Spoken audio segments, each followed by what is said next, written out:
మన ప్రభువును మన రక్షకుడైన యేసుక్రీస్తు నామములో మీ అందరికీ నా హృదయపూర్వకమైన శుభాభివందనాలు తెలియజేస్తున్నాను.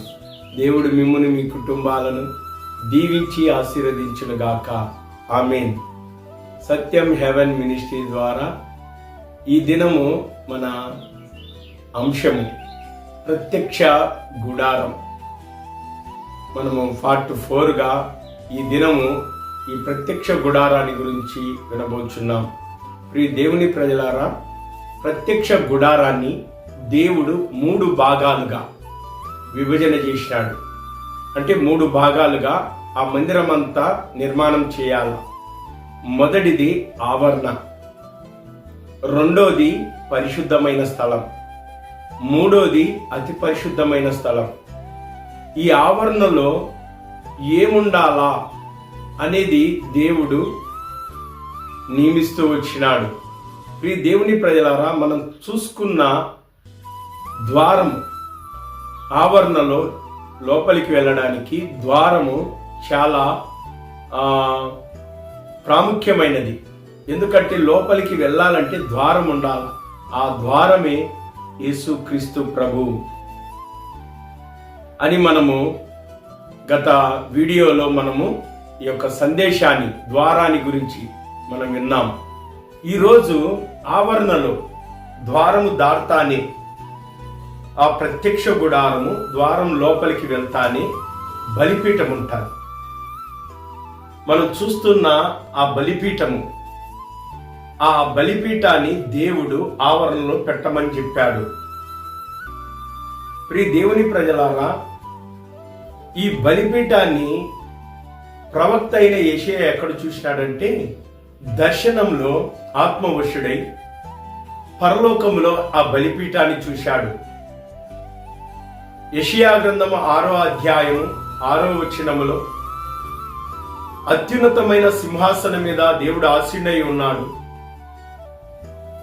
ప్రియ దేవుని ప్రజలారా, 6 రెక్కలు కలిగిన దేవదూతలు, శరాపులు పరిశుద్ధుడు పరిశుద్ధుడు పరిశుద్ధుడని గాన ప్రతిగానములు చేస్తూ ఆయన స్తుతిస్తూ ఆరాధిస్తూ ఉన్నారు.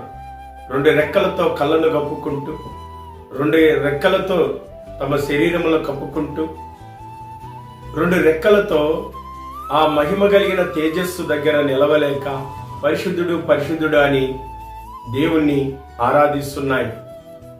కాబట్టి అలా ఆరాధిస్తున్నప్పుడు ఈ యొక్క యెషయా ప్రవక్త, నేను అపవిత్రమైన పెదవులు గలవాడను అని తన నోటితో ఒప్పుకుంటున్నాను.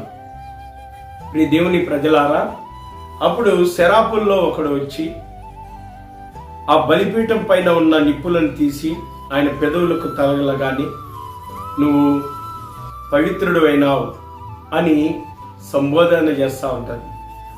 కాబట్టి యెషయా గ్రంథము 6వ అధ్యాయం 6వ వచనములో పరలోకములో బలిపీఠం ఉన్నదని మనకు ఈ వాక్య సందేశము తెలియచేస్తున్నది.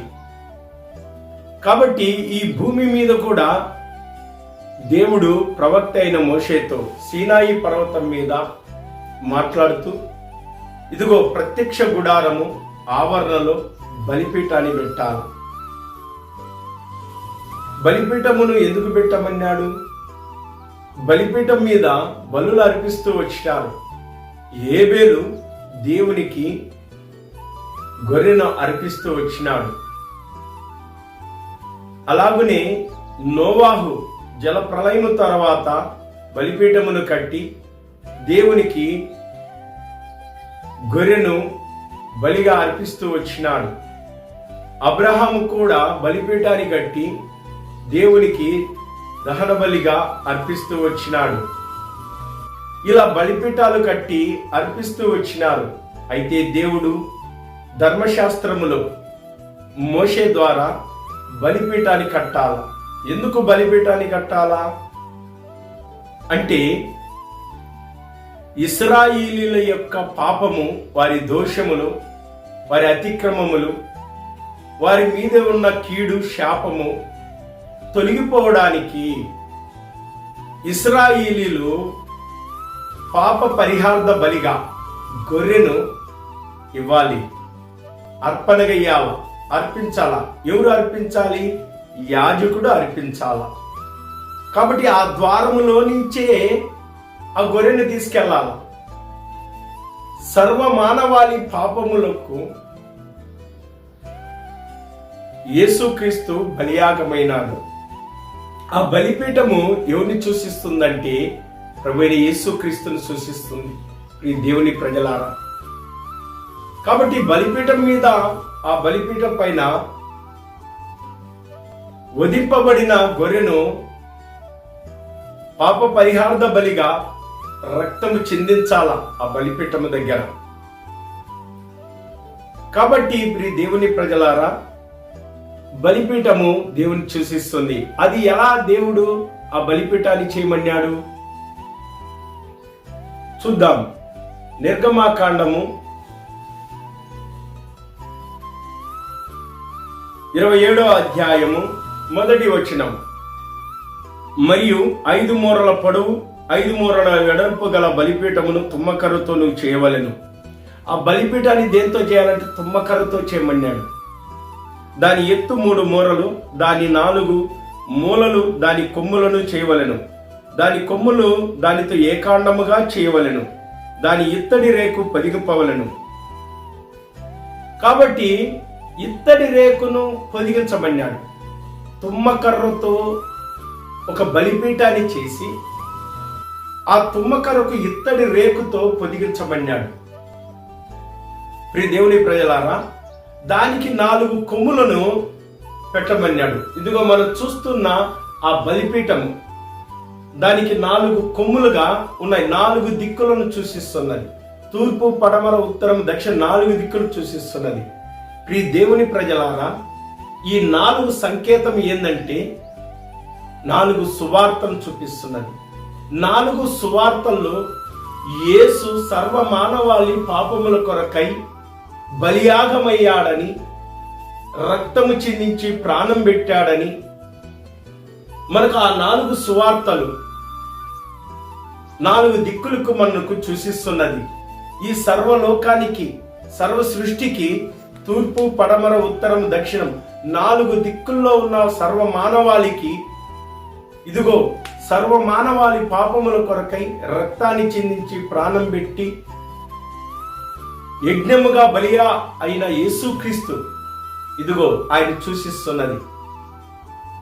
దేవుని ప్రజలారా, లోక పాపములను మోసుకొని పోవు దేవుని గొర్రెపిల్ల. బాప్తిస్మమిచ్చి యోహాను అంటున్నాడు, యేసుక్రీస్తు ఎవరంటే సర్వలోక మానవుల పాపములన్నీ ఆయన మోసుకొని వెళ్ళాలి. కాబట్టి దేవుడు బలిపీఠాన్ని కట్టమన్నాడు. బలిపీఠాన్ని చూడండి, అది తుమ్మకర్రతో చేయాలి. దానికి ఇత్తడి రేకును పొదిగించాలి. ఏకాండముగా దానికి 4 దిక్కులు కొమ్మును పెట్టాల. మరియు వల వంటి ఇత్తడి జల్లెడ దానికి చేయవలెను. ఇత్తడి జల్లెడ మనం చూస్తున్నాం కదా, ఆ ఇమేజ్ లో ఇత్తడి జల్లెడ ఉంటుంది. ఆ వల మీద దాని 4 మూలల 4 ఇత్తడి ఉంగరములను చేసి అవల బలిపీఠము నడిమన వరకు చేరినట్లు దిగోను బలిపీఠము గట్టి క్రింద దాన్ని ఉంచవలెను. మరియు బలిపీఠము కొరకు మోతకర్రలను చేయవలెను. ఆ మోతకర్రలు తుమ్మకర్రలతో చేసి వాటిని ఇత్తడి రేకు పొదిగించవలెను. ఈ బలిపీఠానికి ఇరుపక్కల ఉంగరాలుగా చేయాలి. ఎందుకంటే మోతకర్రని పెట్టి ఆ బలిపీఠాన్ని మోసుకొని వెళ్ళాలి. ఆ బలిపీఠాన్ని మోసుకొని పోవాలి. ఎవరు మోసుకొని పోవాలి? యాజకులు మోసుకొని పోవాలి. ఆడ బలి ఎవరు అర్పించాలా? యాజకుడు అర్పించాలి. ప్రియ దేవుని ప్రజలారా, ఇశ్రాయేలుకు మొదటి రాజు సౌలు. అయితే సౌలు రాజు ఫిలిష్తీయుల దండు వస్తున్నదని బలిపీఠం మీద ఆయన దహన బలి అర్పించాలనుకున్నాడు. అయితే అర్పించేసినాడు. దేవుడు ఒప్పుకోలేదు. ఎందుకంటే ఆ దహన బలిని అర్పించాలంటే యాజకుడు అర్పించాలి, లేవీయుడు అర్పించాలి. కాబట్టి ఇంకా ఈ బలిపీఠాన్ని గురించి, ఇంకా ఈ బలిపీఠము ఎవరిని మనం సూచిస్తాంది? ప్రభువైన యేసుక్రీస్తునని ఇంకా లేఖనాలు, వాక్యాలు చూసుకుందాం. దేవుడు ఈ మాటలను దీవించి ఆశీర్వదించును గాక. ఆమేన్. మీ అందరికీ ప్రత్యేకమైన వందనాలు తెలియజేస్తున్నాను. దేవుడు మిమ్మల్ని, మీ కుటుంబాలను దీవించి ఆశీర్వదించును గాక. గాక. ఆమేన్.